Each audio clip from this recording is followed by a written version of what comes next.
This happened to me a few years back. Background: I grew up near Los Angeles and then moved to Phoenix, Arizona in search of lower rent. Phoenix is fun, but I often miss home. I fly or drive back every other month to hang out with my friends and my brother Ethan.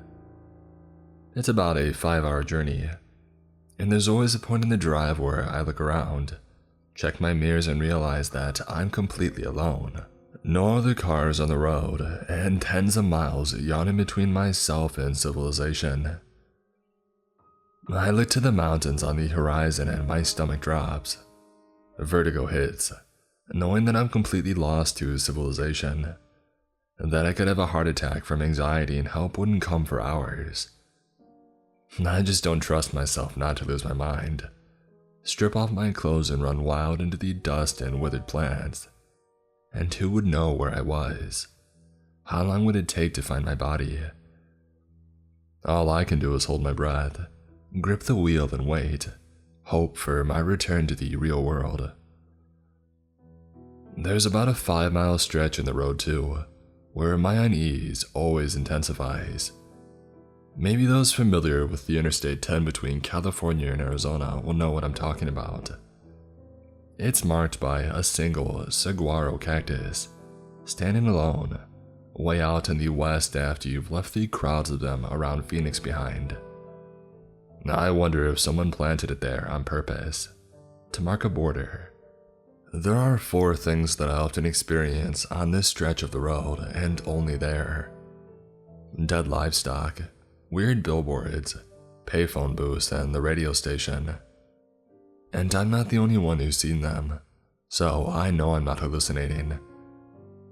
On drives where I'm joined by friends or my brother Ethan, I've waited and let them point the weird out to me, confirming that I'm not imagining these things. I wouldn't think anything of a pig or a cow on the side of the road in some parts of the country, but there aren't any farms anywhere near this highway. It's just a desolate wasteland as far as the eye can see. I guess they must have been tossed from the back of a truck, having passed while being transported, but I see at least one of them every drive. I suppose the heat does them in.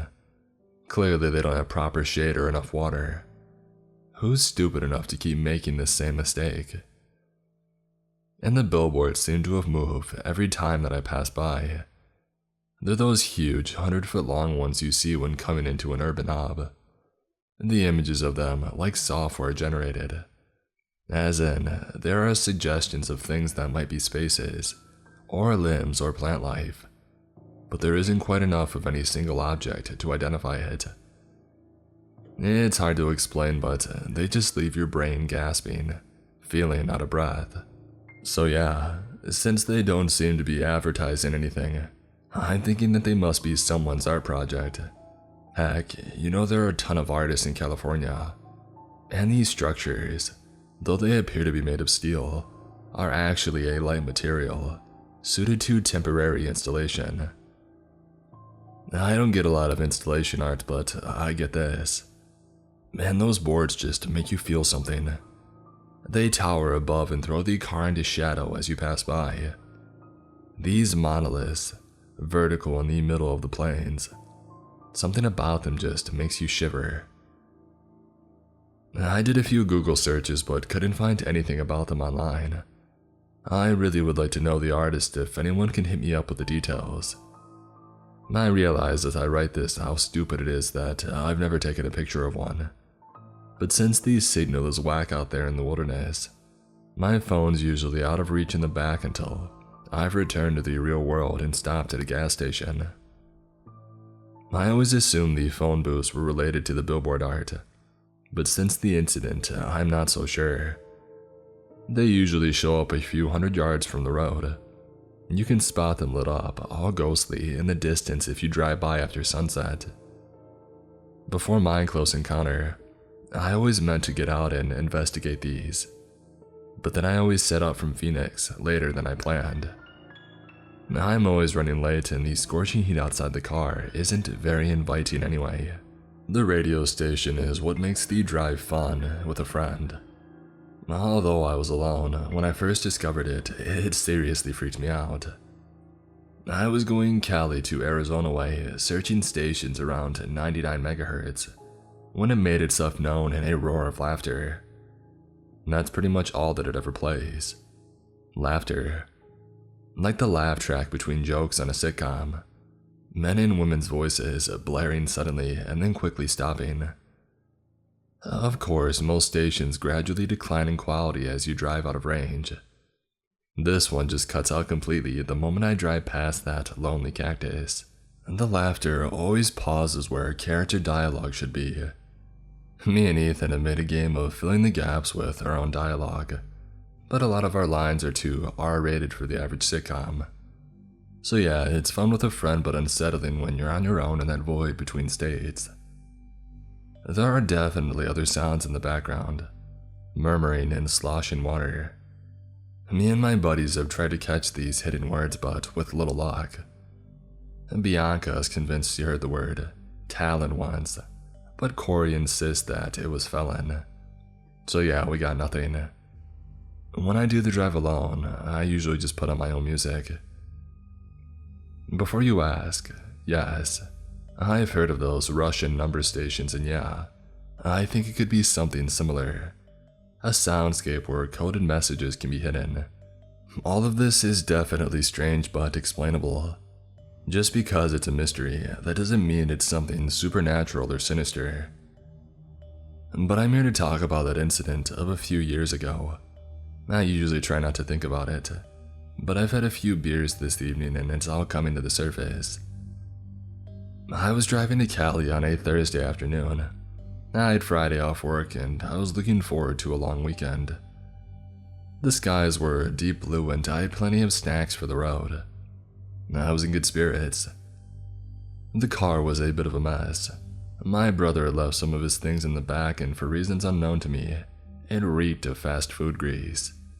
But I knew the road well and savored all of my favorite sights. A mountain on the right that looks like a sleeping cat. A beat-up old gas station, like something from an old movie. A couple of hours later, I passed that lone cactus. It was casting a long shadow. I suppose that I was feeling daring, because as soon as I had passed it, I started searching for that secret station. Soon enough, the laughter flared up. I snorted too, sort of relieving tension. I said a few of our old lines from me and my brother's made-up sitcom, and as always, the audience enjoyed them, laughing uproariously. I left a blank line between each of my own, as if absent Ethan was responding. "Say, Josephine, have you been drinking that radioactive tea again? You look awful." Laughter chimed in. "You're just not the genetically modified alpaca woman I married anymore. We're through, you hear me?" And so on. Stupid stuff, but fun. The sun was setting, everything glowing in fiery colors, when I saw the phone booth. It was right next to the road. I had never seen one so close before. Checking my rearview mirror, there were no cars behind me, of course. I stepped on the brake. I pulled over in the glow of the booth, admiring it. The sickly green light inside flickered slightly, but really, it was a wonder it had any power at all. I wound down the window and the desert air was like hot breath on my face. I leaned out, already starting to sweat, mesmerized by this ridiculous, impractical art piece. And then right on cue, it rang. Somehow I was expecting it, but still my heart was pounding, almost painful. I was rattled, knowing my presence had been detected. I took a deep breath and got out of the car, looking around carefully for a camera. I took a few steps towards the phone and then, bang, I spun around. A metallic impact. Something had struck the car. It was still bouncing slightly on its suspension. Breath rattling, sweat running down my back. I circled the vehicle. There was nothing. No dents in the body, nothing in the ground, no one there. Thank God. But what had happened? A change in temperature, some internal breakage. The phone was still ringing, and how? Surely the day's sun should have cooked its circuits to dust. I stepped inside. It was baking between those plexiglass walls, but I closed the door behind me. I didn't want to touch that receiver. It brought me back to a biology class, trying to prick my own fingertip with a needle to draw cells for a microscope. I knew that I had to do it, but my body was telling me no. I reached slowly and then slower, like time inside the box was thickening, pausing with my hand and hovering over the receiver. And then something let go, and I snatched it up and held it to my ear. There was rustling. A somewhat familiar voice in the background of what I could hear from the echo was a tiled, air-conned room. And then the caller spoke. "Hey, who's this?" It was my brother's voice. Impossible. I struggled for air, confused. This was beyond the scope of an art piece. "Greetings, stranger," he said cheerfully. "Are you pranking me or did you butt dial?" "Ethan?" I croaked. He cursed very faintly. The air frothed with panic for a moment and then he hung up. I put the phone down and just stood there for a while. Everything was silent except the pounding in my ears. I wanted to tell myself that it was all a weird dream, but I knew better. I ran back to the car, jumped as the headlights flared and the speakers came alive with laughter. The sound was deafening. I was sure that I had turned the radio off. I wiped sweat off my forehead, feverish, convinced the car itself was laughing at me. Despite the desert heat, my hairs were standing on end. Certain that I was being watched, toyed with, I got back in the car. The sooner that I got out of there, the better. I floored it and sped off into the dusk. I tried taking deep breaths to calm myself, but spasms of fear kept shaking my ribcage, undoing my efforts. After a while, my body simply ran out of adrenaline. Exhausted, dry mouthed, I reached for my water bottle in the back seat, accidentally knocking Ethan's glasses to the floor. His glasses? How the heck did he leave those behind? And then came searing white panic. I remembered setting off from Phoenix. Ethan was with me. He had come to stay at mine and we were going back to California together. It all came rushing back. Pointing out the cat-shaped mountain to each other, his story about his housemate, him begging me to stop and buy him lunch, and then me scolding him when he dropped fries down the side of the seat. The dialogue that we had performed with the laugh track. And then dual, simultaneous memories of my journey alone. It's hard to explain this overlap. It was like nothing I've ever experienced before. So where was he now? My first instinct was to go back. Why would he have gotten out of the car? Why couldn't I remember it?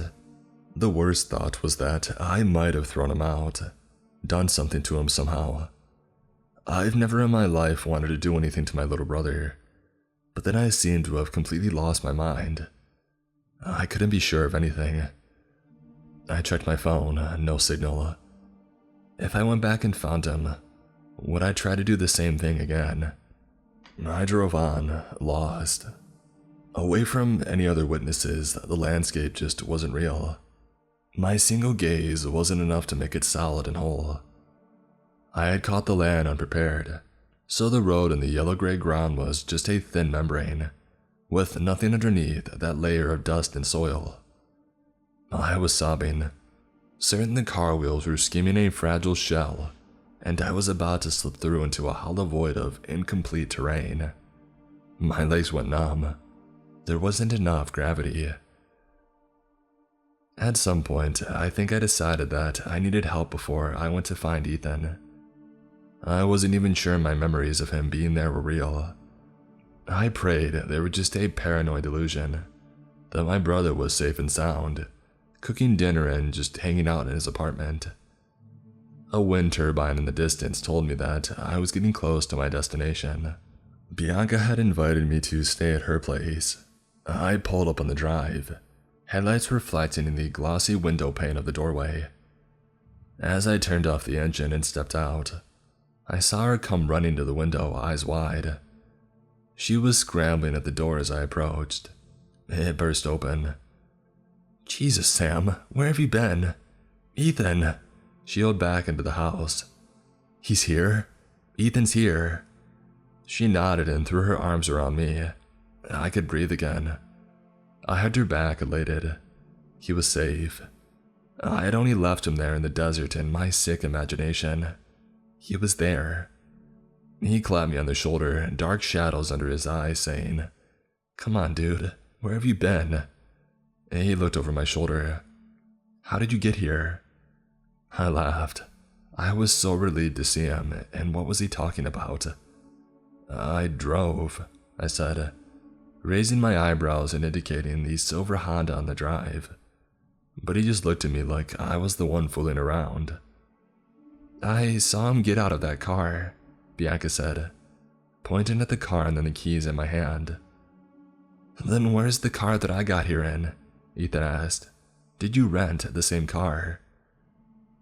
Before I could ask what he meant by that, Bianca said, "I'd better let everybody know that you're okay." It turned out that they had reported me missing. Once I had called my parents to promise them that I was okay and that I would explain everything later, we gathered around Bianca's kitchen island. With a much-needed glass of whiskey in hand, we tried to make sense of things. The first shock was learning that it was Sunday. 4 days had passed since I set out from Phoenix and I had no memory of them. Our phones, Bianca's laptop, and the local TV news confirmed the date. How was that possible? I asked, thinking of the single bottle of water in the back seat of my car. The tank with plenty of gas left in it. "I can't explain it," said Ethan.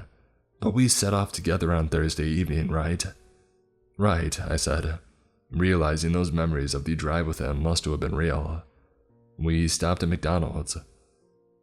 Ethan arrived at Bianca's early on Friday morning looking scared. His memory of the drive was quite lucid up until the weird zone, where he recalls that we drove up to a phone booth beside the road. He said the phone inside was ringing. "I watched you pick up the phone," he said. "A few seconds went by and then you just slumped to the ground like you had been knocked out. I remember yelling out and then nothing. At some point I woke up and I was driving. At first I kind of laughed like, 'Oh come on, don't fall asleep, dude.' But then it all came back to me. I remember we set off together and started panicking, wondering where the heck you were. I turned the car around and looked for the phone box, but I came all the way up to that lone cactus and I didn't see anything. After that I just floored it to LA, I don't know. I thought that I should get help." "Wait, you were driving my car?" "Yeah. My car, the one that I just arrived in." He just nodded and necked his drink. "It was parked in the drive since Friday," said Bianca, watery-eyed. "And then I looked out just now to see you getting out of it. So it, like, overlapped. There was a buzz in my pocket. I stopped to check who was calling. The screen was lit up with unknown caller. Usually, I would let that go to voicemail, but since I had apparently been lost in another dimension for several days, I answered. "Hello?" Silence. I waited, noting absent-mindedly that Ethan was answering a call too. And then laughter erupted from the phone in my ear. A crowd of people laughing like between jokes on a sitcom. In the laugh track gap where the character's line would be, I heard Ethan say, "Hey, who's this?" A pause and then, "Greetings, stranger. Are you pranking me or did you butt dial?" My hand was shaking. I knew who was on the other end of that call. My brother cursed and looked at me in a panic.